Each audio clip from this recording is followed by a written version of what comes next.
Well, we've been lucky enough to be here in Dublin, Ireland since just Friday morning, but the sense of anticipation in this city for the first ever regular season NFL game with just under half an hour till kickoff is absolutely palpable. It reminds me of a Super Bowl in New Orleans specifically, which is not the biggest American city, where you feel like the NFL has come taken over, and we've done some events this week, and the gratitude and the excitement, especially of the long-time Irish fans who maybe never saw this day was coming, and now it's here.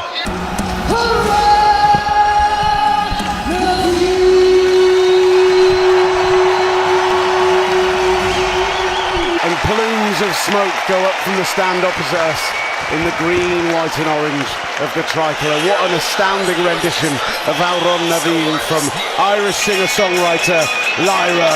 And now it is game time. The Pittsburgh Steelers on the sideline in front of us look pumped and ready. We heard Mike Tomlin giving his breakdown to them on Friday in practice, and I was ready to run through a brick wall, but it'll be worse than a brick wall they're going to have to run through today with this Brian Flores Minnesota Vikings defense. 28 years ago, the Cordell Stewart-led Pittsburgh Steelers in this very stadium, in front of just 25,000 people, beat the Chicago Bears in a World Bowl game pre-season 30-17.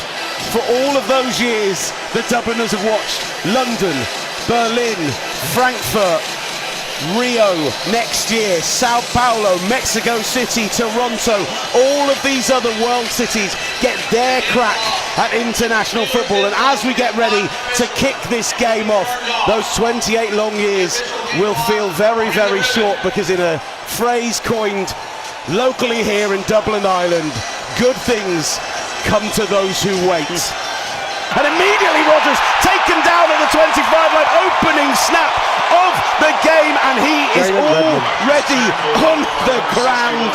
Jalen Redmond bursting through for the sack, Simon Clancy. Well, they mugged up at the line of scrimmage, they stepped off, they changed positions, it looked like they were going to come on a blitz, a couple of guys dropped off, they dropped into man coverage on one side, cover two on the other, and Rodgers gets sacked. I'm a believer in omens, that's a bad omen. Jordan Mason makes a man miss, starts to step out to the 40, down to the 39 line, ball is out, going the other way, Jalen Ramsey to the 30, to the 20, 15, 10, 5, touchdown Steelers, no ball on the field, and it is a touchdown. The line just down there has given it. Jordan Mason fumbles the ball right in front of the Steelers bench at the 49-yard line of the Pittsburgh Steelers, and Jalen Ramsey takes it all the way in for a fourth fumble and 6. This place is absolutely going crazy right now. I want to see the replay to make sure that he actually fumbled the ball before he hit the ground. Jalen Ramsey, when he scored that touchdown, he did Justin Jefferson's touchdown celebration, bringing the gritty to Ireland. I think Deshaun Elliott punched it out, Will. I think the ball is out. After reviewing the play, there was a fumble, however it was touched out of bounds.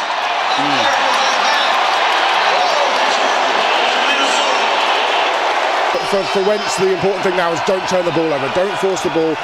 Worst case scenario, come away with 3 points. They're dictating some matchups here, though. That was Jefferson on Chuck Clark. I saw TJ Hawkinson on a linebacker. They're doing well with this 5-wide formation. They break the huddle. Naylor to the right, Free to the left. Natural pick play, but Wentz goes down in the backfield. Patrick Queen blitzing up from the linebacker position, mugged up, didn't drop out, and for once the Pittsburgh Steelers defense does something interesting in the front, and it works. Yeah, both these quarterbacks, I think, are going to struggle today when they are under pressure. You saw Justin Jefferson get frustrated. He flashed over the middle open. He was clapping his hands, but Carson Wentz's eyes were down. He never got a chance to go to him. 7 massive men out there, and Kenneth Gainwell will get it on the toss and run to that side, out to the 35, out to the 39-yard line, maybe a yard short of the first down marker, but a nice drive starter for this Pittsburgh Steelers offense. There's such a tight end heavy offense. If you watch Darnell Washington, he's out wide one play. He's in the backfield one play. That time he's on the line of scrimmage as an extra blocker. You have Jonnu Smith coming out of the backfield. Freiermuth often in the mix too. It's all about the tight ends on this offense. It's a tight end heavy offense, and Darnell Washington is a heavy tight end, it must be said.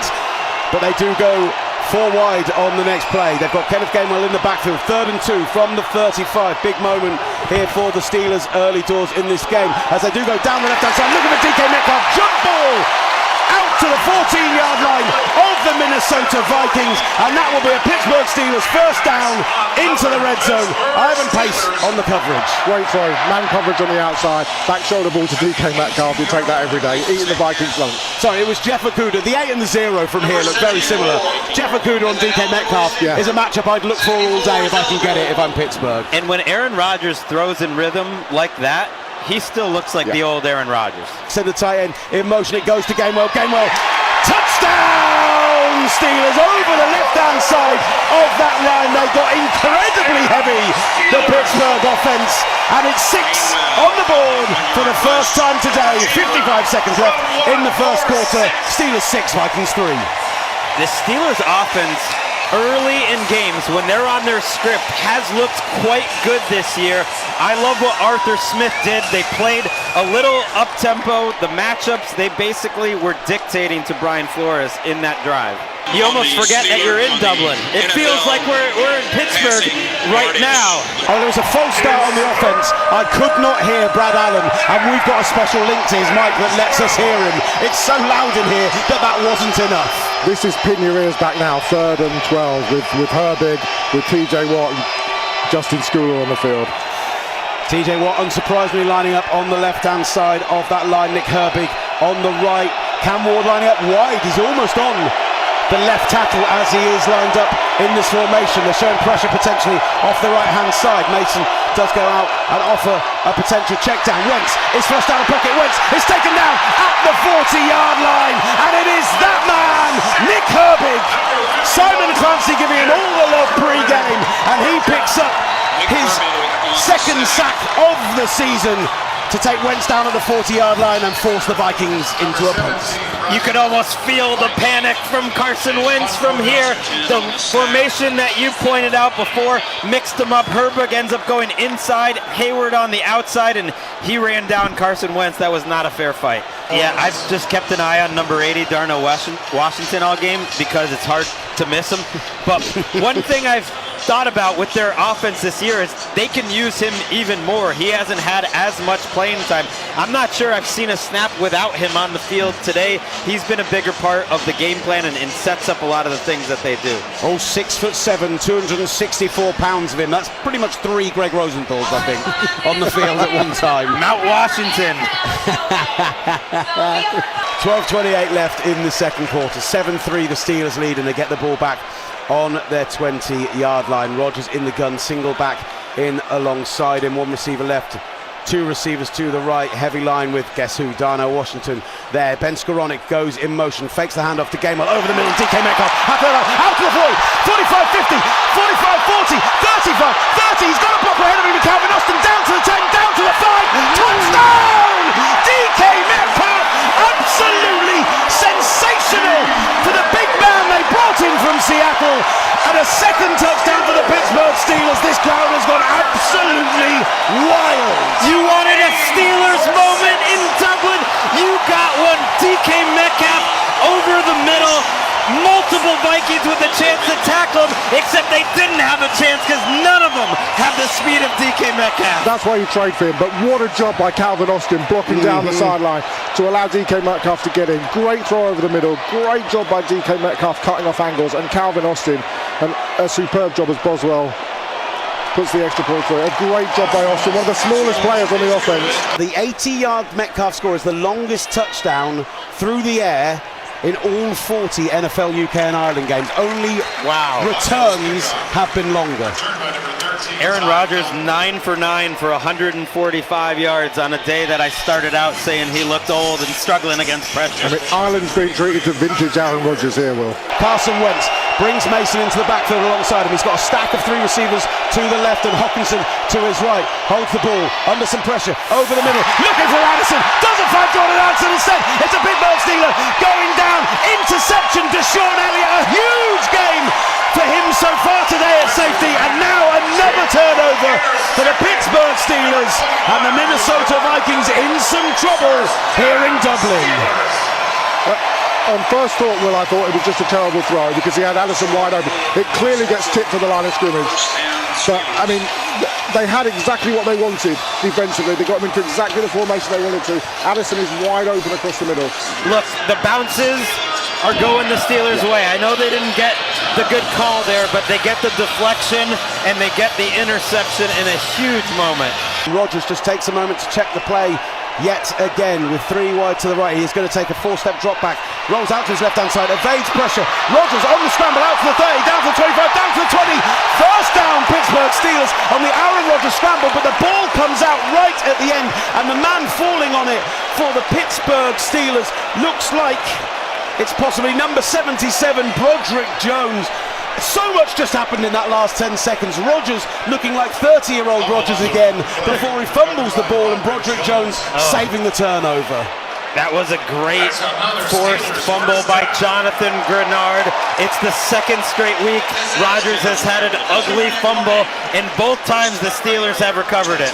So yeah, Chris Boswell out for this one. He's had a sensational season so far. This one just a 30-yarder on the right hash. Ball is down. And the kick is blocked. The kick is blocked, and the Vikings briefly with Ivan Pace Jr. had a chance to return it.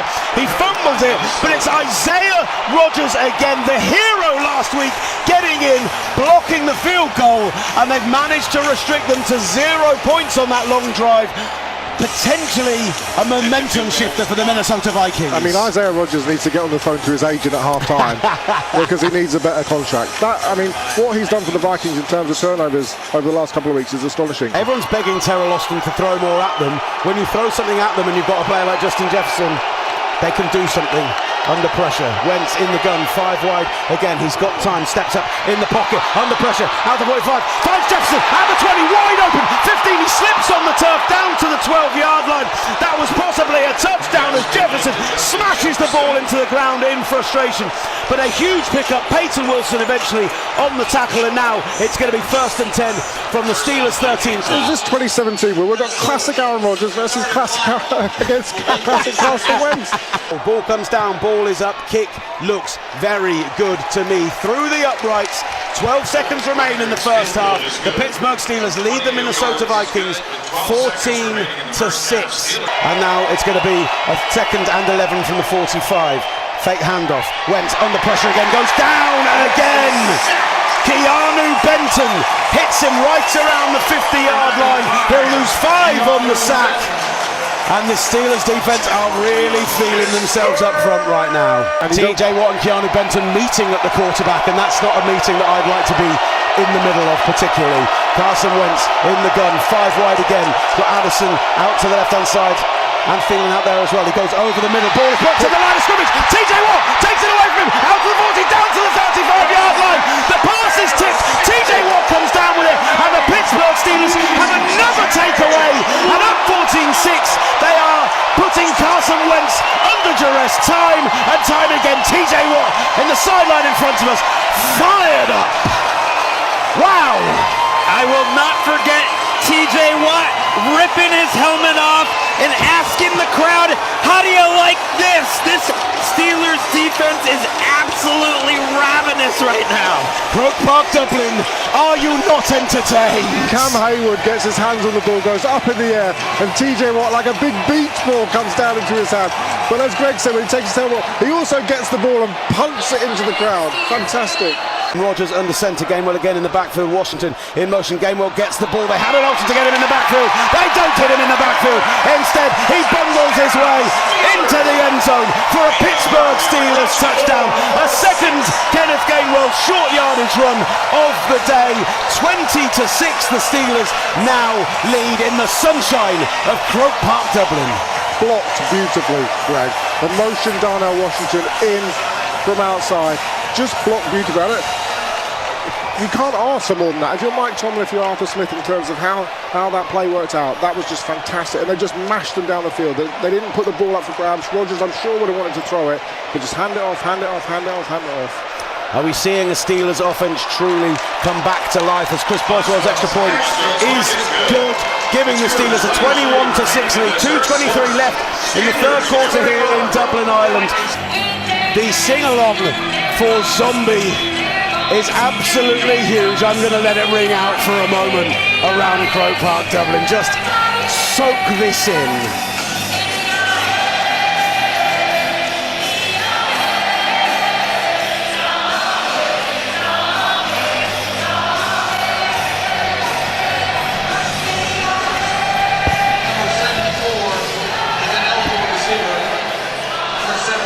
Oh, the Steelers ruined it by bringing Spencer Anderson in as a sixth lineman, and they had to dip it under the mic. And they will have to settle for a Chris Boswell field goal.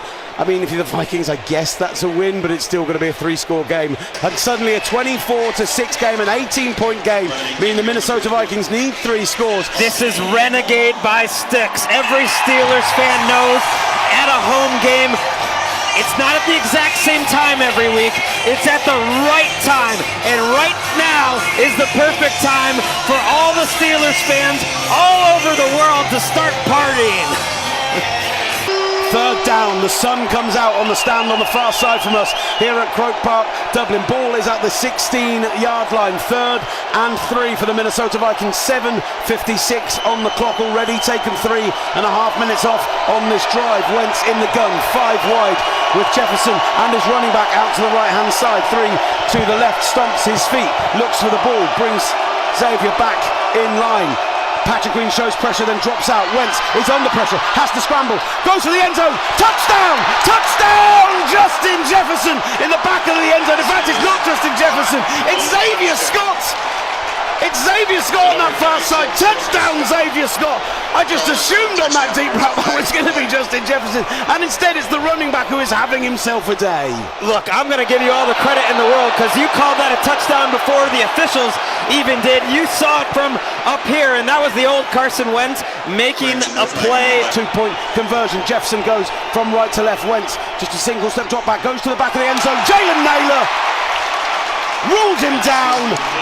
2-point conversion is good, and suddenly a 10-point game with 7:50 remaining looks a lot better for the Minnesota Vikings. Hats off to Carson Wentz on that drive. I mean, Xavier Scott lands like a butterfly with sore feet to get inbounds. I thought he had his foot on the line. He clearly didn't. And then Wentz stands tall in the pocket, finds Jalen Naylor for the 2 points. So that's a great drive, Greg. I actually think their offense in terms of the passing game has done well enough. It's really been their defense and their running game that's let them down. And it's going to be 4th and goal at the 2. Do the Steelers do something wild, boys? Head coach Aaron Rodgers was literally telling Chris Boswell to get back on the sideline. I am in control here. The hand signals.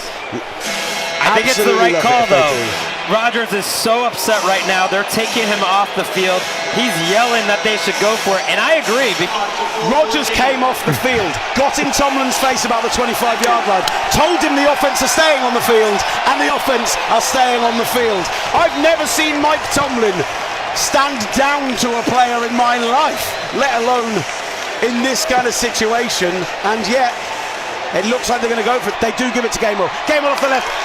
No gain initially, gets a second push down towards the line, but it's going to be short by a yard, and the Minnesota Vikings will stop the Pittsburgh Steelers a yard short of a game-winning touchdown. And now Carson Wentz, with 4:09 remaining, will need to go 99 yards, down 10 points. I mean, is this not the game of football that we wanted coming into this 4th quarter? Should have kicked the field goal, Will. Carson Wentz back to throw. Deep, he has a man! Jordan Addison, out the 50, down to the 40. He's tiptoeing inbounds, 20, 15, 10, 5, tripped up at the 1-yard line. And what a potential game-saving play by Peyton Wilson of all people. Absolutely shut that down, but it was exactly what we said. The big shot play, and as the clock is rolling at 3 minutes remaining, they're going to have 1st and goal at the 1. What a swing. What a swing. Peyton Wilson ran down a 185-pound wide receiver. Unbelievable. Wentz in the gun, Mason there as well. Croke Park getting incredibly loud. Nobody is out of the this stadium, but also nobody is in their seat. Wentz fakes the hand off to Mason, quick throw to Naylor, broken up by the Pittsburgh Steelers defense. It's Juan Thornhill in on the breakup, and now it's going to be 4th and goal for the game. Wentz in the gun. It's so loud here in Croke Park, I can barely hear myself think. Carson Wentz goes to hand it off to Jordan Mason, instead rolls out, he's got space, naked boot, Jalen Naylor, touchdown Minnesota Vikings, 2:08 remaining on the rollout. Naylor gets in the end zone, and that is the key thing. It was before the 2-minute warning. Never tell Carson Wentz that the game is over. It's alive. Never tell him the play is over. His first read was taken away there. Stayed calm, got the score. That was the longest RPO I think I've ever seen in my life. And suddenly, 24-21, from 3 scores down, the Minnesota Vikings are right back in this game. I can't say enough about how wonderful this whole occasion is, the hosting and everything else, and we get an exciting end to the game. I feel like I'm in Fenway Park right now, but they've been running the ball all day. It's going to come down to, can they get 5 yards in 2 plays and end it? Rodgers doesn't like what he's seeing, checking the play at the line, toying with this team. As Gainwell does get a cut to the outside, hit in the backfield by Grenard. Rodgers gets a huge block. Gainwell gets to the outside and almost gets the first down. And Rodgers on Jonathan Grenard came in and smashed him off the ball. No timeouts remaining for either team. 1:52 on the clock. A first down ices this for the Pittsburgh Steelers. A stop for the Vikings. Things get very, very interesting. Rodgers under center. Gainwell behind him. Washington in motion from left to right. It is given to Gainwell. Gainwell hit right at the line to gain. They're saying he's short. Huge stop by the Vikings defense if this game is going to go the distance. That was an incredible play by Jonathan Allen, because I was watching the interior of that offensive line, and most of them pushed the Vikings defensive line forward. I love the Vikings' chances here going down to get 3 points. It is loud in the stadium though. Not a seat is emptied in Croke Park with Wentz in the gun. Mason alongside him. He's looking for a quick development play down the left-hand side. He goes to Naylor. Almost picked up. Is it picked up? Drop and taken in. Steelers turnover. Steelers turnover. The place goes absolutely wild, and James Pierre, who made the huge play on the goal line earlier, takes the ball away from the Pittsburgh Steelers and gives them the victory in Dublin that their history with this country deserved, that the fans here believed in.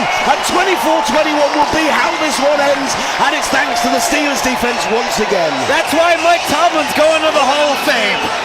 He trusted his defense. All the fans and the broadcasters that wanted him to go for it, he says, go make a play against Carson Wentz. That's what James Pierre did. The play is under review. Wow. 4th and 12, ball on the 37. Steelers defense with another opportunity to win this game. 24-21. The crowd is on its feet. The terrible towels are wailing. The Vikings can't get the play off, and they're going to lose another 5 yards to a delay of game. Astonishing. I mean, the noise is insane. It is insane. It must be impossible to hear. I can't believe that the Dublin Steelers crowd is helping the Steelers win this game, but they've been difference makers. The defense has been sensational. The offense has got it done today, but it could be this crowd that finally wins this game of football. 4th and 17 on the 32. Carson Wentz, 5-step drop back, letting things develop. Goes downfield, looking for a receiver, doesn't make it on the 50. Pass broken up, and the Pittsburgh Steelers this time will come away from Dublin with a victory. 24-21, and Deshaun Elliott, you deserve the game ball, you deserve the MVP, you deserve the man of the match. He's been sensational today, and he breaks up a pass to break Vikings' hearts. All we heard all week long was how good the Vikings defense were. Brian Flores' defense. Terrell Austin's defense took that personally. They've shown up today. They've helped win this game. Massive performance from the Steelers defense. The greatest formation in all of football is victory formation, as Aaron Rodgers takes a knee at the 32-yard line. The bench is empty. The clock ticks down to 0, and the Steelers crowd go absolutely buck wild here in Dublin, Ireland. The Pittsburgh Steelers come to Dublin with all of their history with Ireland, with everything with the Rooney family, going back to, as we talked about right at the beginning of the game, winning this team in a card game in 1933. They said it in their hype video before this game. This isn't a visit, it's a return ticket, and the Steelers feel like they've been at home all day today. Well, they're going to come back.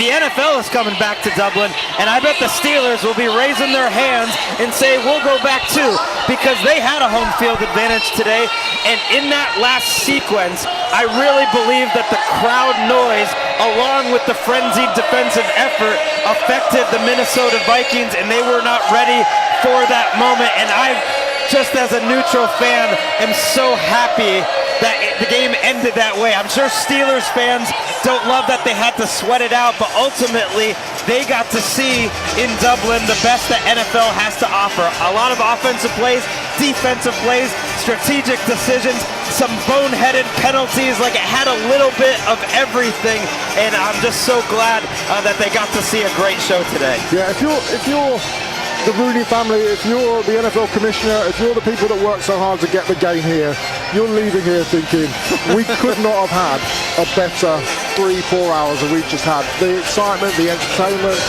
the game came down to the wire, fantastic, and the crowd were just mind-blowing.